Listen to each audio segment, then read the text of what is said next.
कहा जा रहा है जनता पार्टी की सरकार बन गई, वो अरबों का साथ नहीं देगी, इजराइल का साथ देगी।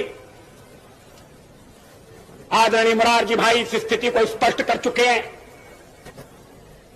गलतफहमी को दूर करने के लिए मैं कहना चाहता हूं कि हम हर एक प्रश्न को गुण और अवगुण के आधार पर देखेंगे, लेकिन मध्य पूर्व के बारे में यह स्थिति साफ है कि अरबों की जिस जमीन पर इजराइल कब्जा करके बैठा है वो जमीन उसको खाली करना होगी। आक्रमणकारी आक्रमण के फलों का उपभोग करे, ये हमें अपने संबंध में स्वीकार नहीं है, तो जो नियम हम पर लागू है वो औरों पर भी लागू होगा। अरबों की जमीन खाली होना चाहिए। जो फिलिस्तीन है, उनके जो फिलिस्तीनी हैं, उनके उचित अधिकारों की प्रस्थापना होना चाहिए। इजराइल के अस्तित्व को तो सोवियत रूस ने, अमेरिका ने भी स्वीकार किया है, हम भी स्वीकार कर चुके हैं।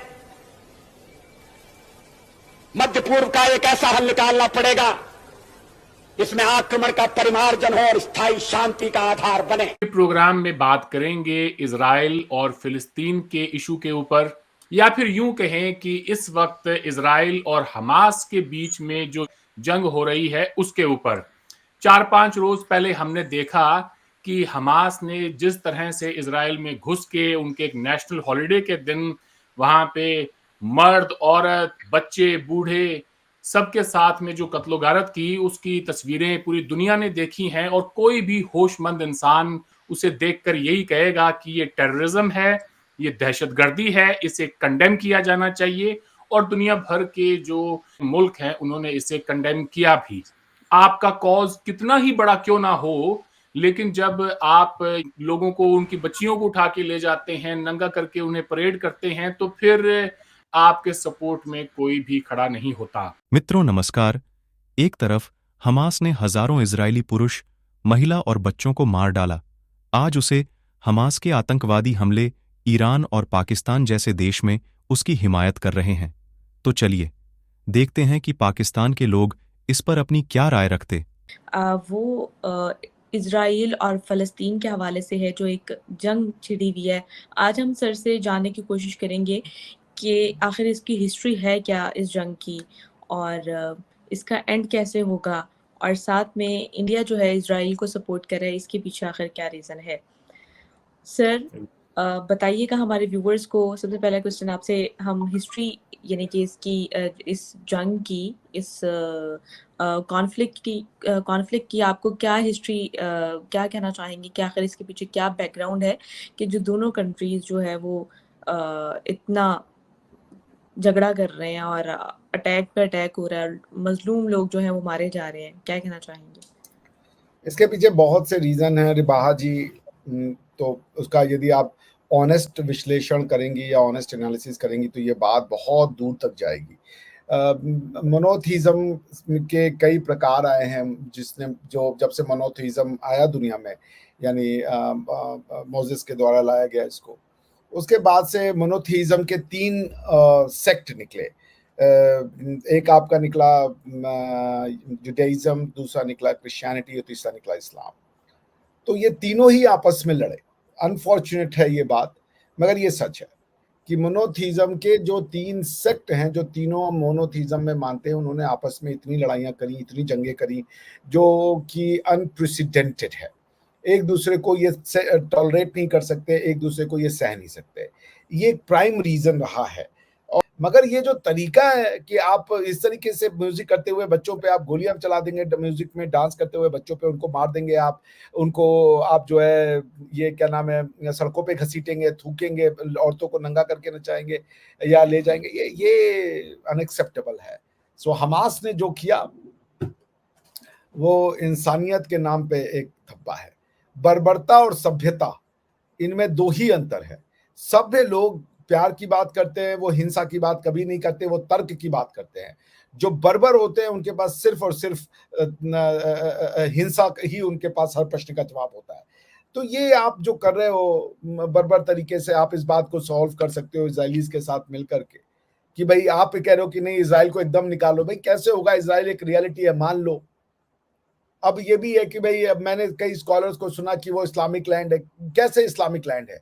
मैंने इंडिया में मुगल जो आए वो तो बहुत अच्छे थे, मुगलों ने भी ऐसा ही जोर किया था, लेकिन मुगल अच्छे थे। वो दूसरों के लैंड पे जाके उनके मंदिरों को तोड़े, उनके उसको तोड़े, तो वो बहुत अच्छा है। लेकिन एक इस्लामिक लैंड है जो कि वो, चूंकि वो अरबों का लैंड है, तो वो इस्लामिक लैंड कैसे हो गया? अगर जीत और विक्ट्री से किसी का लैंड होता है तो फिर उसको तो यहूदियों ने 3 बार जीता उस जगह को। 1947-48 में जीता, 1967 में जीता, उसके बाद अभी भी वो जीत रहे हैं। इसराइल जो है ना, अब वापस नहीं आएगा वो चीज, हमास को वहां से खत्म करना चाहता है, वहां से कि वो उसका पैलेस्टीन को वापस दे देगा डिमिलिटराइज करके और उनको निकाल के, और लेकिन उनको दोबारा नहीं आने देगा। हमास जो पार्टी है ना, उनको नहीं आने देगा। फिर पैलेस्टीन कोई और अपनी पार्टी बना लेंगे, जो भी है। तो ये है।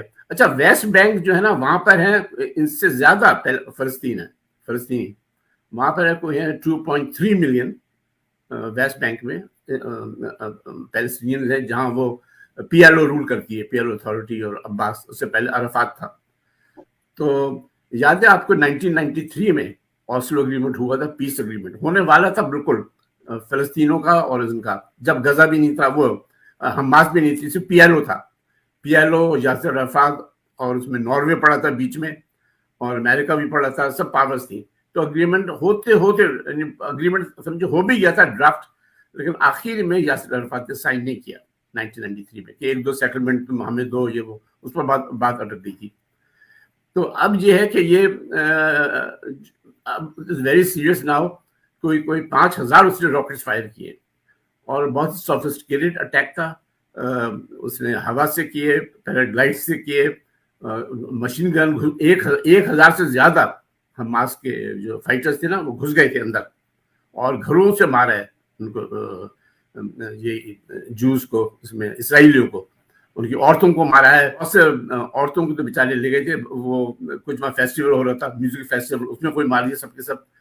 फिर औरतों को ले गए, जो उनकी थी ना, कोई स्विमिंग पूल पार्टी थी, उनको ले गए, और उनकी फोटो दिखाई है कि वो नंगी करके उनको परेड कर रहे हैं। अब आपको पता है कि मिडिल ईस्ट की जो सिचुएशन है वो तो दिन ब दिन जो है वो बिगड़ती जा रही है, और लेकिन दुनिया जो है उस पर रिस्पॉन्स कर रही है। एक तो तार साहब पाकिस्तान का पर्सपेक्टिव, क्योंकि हम यहाँ बैठे हुए हैं, पाकिस्तान ने सिर्फ 7 अक्टूबर को एक छोटी सी 4 लाइनों की प्रेस रिलीज जारी की, उसके बाद एक लफ्ज नहीं बोला। दूसरा तार साहब, इंडियन लीडरशिप जो है वो डेली बेसिस पे मिडिल ईस्ट में इंगेज भी कर रही है, लीडरशिप से भी बातें कर रही है, और अब उन्होंने एक सेंटर भी खोल दिया ताकि वो लोग जो वहाँ पे फंसे हुए हैं उनके, तो वो इनसे इंगेज कर सकें। एक बात तार साहब, इजिप्ट ने अपने दरवाजे बंद कर दिए हैं मुसलमानों के लिए, गजा के मुसलमानों के लिए, और ये फिर मगरब ही अच्छा है, यूरोप और अमेरिका अच्छा है जो दरवाजे खोल देता है जब भी लड़ाइयाँ होती हैं और कहता है आ जाओ। और अभी भी यूरोप के जो न्यूयॉर्क के होटलों में मुसलमान बैठे हुए हैं और बाकी मुल्कों के लोग बैठे हुए हैं। आप इसको कैसे देख रहे हैं? और इसमें बाकी ममालिक के किरदार पे भी बात करें तार साहब, ईरान का किरदार भी पे बात करें कि अब हमास ने क्या जो फ़लस्तीन के लोग हैं उनको बेयारो मददगार छोड़ दी है। अब वहाँ पे रोज़ाना की बुनियाद पे कोई 20-30 वो बिल्डिंग्स गिरा देते हैं, पूरे का पूरा जो है वो मिट्टी के मैदान बन चुके हैं, इतनी बड़ी बड़ी बिल्डिंग्स, इतने बड़े इलाके। What do you make of that तार साहब? चीमा साहब, सबसे पहले तो बिलखसूस आपके देखने वालों में हमारे कुछ पाकिस्तानी लौंडे लपाड़े भी अल्टीमेटली हैं, वो आपका हिस्सा है, वो देखने वाले। एक तो मैं उनसे एड्रेस करना चाहूंगा, ये वही लौंडे लपाड़े हैं जिन्होंने तालिबान ने जब काबुल घुसे थे तालिबान, तो यहाँ ये इन्होंने तालियां बजाई थी, इन्होंने पाकिस्तान के अंदर जश्न मनाए थे। फिर उन्हीं तालिबान ने जब इनको मुंह पे थप्पड़ मारे हैं और उन्होंने ट्रैवल एडवाइजरियां की हैं इनके मुल्क के बारे में, और इनकी आज आपकी इनकी इकानमी का मजाक उड़ाते हैं, अब वो तालिबान के पीछे। इनको जरा ये ना तो इनको फलस्तीन की हिस्ट्री का पता है, ना फलस्तीन के स्पेलिंग का पता है।